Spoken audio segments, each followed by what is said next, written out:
أعوذ بالله من الشيطان الرجيم بسم الله الرحمن الرحيم আসসালামু আলাইকুম রহমতুল্লাহ। সহি দিন শিখি ৪ নং গ্রুপে মোহাম্মদ সাইয়েদ ভাই প্রশ্ন করেছেন যে সালাতে কাতার সোজা করে দাঁড়াতে হবে, অর্থাৎ পায়ের সাথে পা মিল করে দাঁড়াতে হবে, নাকি ফাঁকা করে দাঁড়াইলেই চলবে।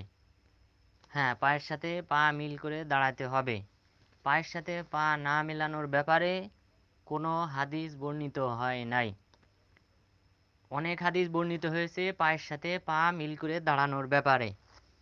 রাসূল সাল্লাল্লাহু আলাইহি ওয়াসাল্লাম বলেছেন, সুনানে আবু দাউদ ৬৬৬ নম্বর হাদিস, ইবনে উমার রাদিয়াল্লাহু আনহু থেকে বর্ণিত, রাসূল সাল্লাল্লাহু আলাইহি ওয়াসাল্লাম বলেন, আকিমুস সুফুফা ওয়াহাদু বাইনাল মানাকিব ওয়াসুদ্দুল খলাল ওয়ালিনু বিআইদি ইখওয়ানিকুম ওয়ালা তাদিরু ফুরুজাত লিশাইতান ওমান ওয়াসালা সাফফান ওয়াসালাহুল্লাহ ওমান কাতা সাফফান কাতাহুল্লাহ।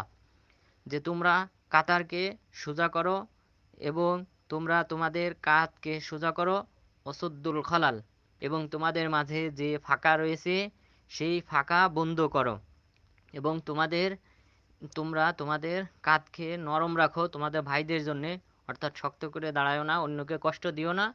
ওয়ালা তাদিরু ফুরুজাত লিশাইতান, তোমরা শয়তানের জন্যে ফাঁকা রেখে দিও না, অর্থাৎ একজন আরেকজনের পায়ের এই ফাঁকাটা এটা তোমরা শয়তানের জন্য রেখে দিও না। অর্থাৎ রাসূল সাল্লাল্লাহু আলাইহি ওয়াসাল্লামের এই হাদিস থেকে বোঝা যায় এখানে শয়তান এসে দাঁড়ায়, সুতরাং তোমরা ফাঁকা রেখো না।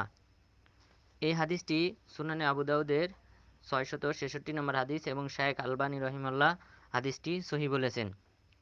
রাসূল সাল্লাল্লাহু আলাইহি ওয়াসাল্লাম আরও বলেন, আকিমু সুফুফাকুম ফা ইন্নী আরাকুম মিন ওয়ারাই যহরি ওয়া কানা আহাদুনা ইয়ালজিকু মানকাবাহু বিমানকিবি সাহিবিহি ওয়া কদামাহু বিকদামিহি।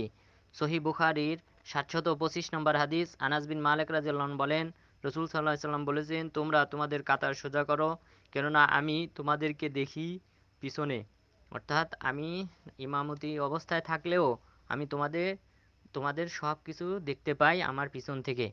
ওয়াকানা আহাদুনা ইয়ালজিকু মানকাবাহু বিমানকিবি সাহিবিহি। আনাস রাদিয়াল্লাহু বলেন, আমরা কাতার এভাবে দাঁড়াতাম যে আমরা প্রত্যেকের কাঁধের সাথে মিল করে দাঁড়াতাম। ওয়াকদামাহু বিকদামিহি, এবং প্রত্যেকের পায়ের সাথে মিল করে দাঁড়াইতাম। ঠিক তেমনি ভাবে জাবের বিন সামুরা রাদিয়াল্লাহু আনহু থেকে বর্ণিত, তিনি বলেন, রাসূল সাল্লাল্লাহু আলাইহি ওয়াসাল্লাম বলেছেন, আলা তাসুফুন কামা তাসুফুল মালাইকাতু ইনদা রাব্বিহা, তোমরা কি সেইভাবে কাতার সোজা করবে না যেভাবে ফেরেশতাগণ মহান রবের সামনে কাতার সোজা করে দাঁড়ায়। ফাকুলনা ইয়া রাসূলুল্লাহ ওয়া কাইফা তাসুফুল মালাইকাতু ইনদা রাব্বিহা, হে আল্লাহর রাসূল, ফেরেশতাগণ কিভাবে তাদের রবের সামনে দাঁড়ায়?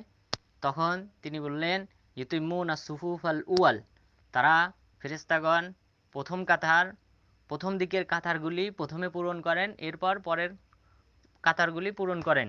ওয়াতারাসুনা ফিস সফফি, এবং তারা প্রাচীরের মতো তারা পরস্পরের সাথে পায়ে পা মিল করে দাঁড়ান। এই হাদিসটি সহিহ মুসলিমের ৪৩০ নম্বর হাদিস।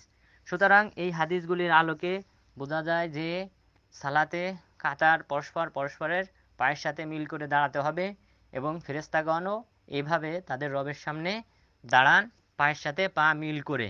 সুতরাং আল্লাহ তাআলা আমাদেরকে সালাতে পায়ের সাথে পা মিল করে দাঁড়ানোর তৌফিক দান করুন।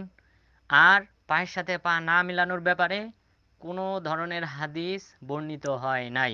সুতরাং আমাদের উচিত রাসূল সাল্লাল্লাহু আলাইহি সাল্লাম থেকে যে সমস্ত হাদিস এসেছে সেই হাদিসগুলি মান্য করা। ধন্যবাদ।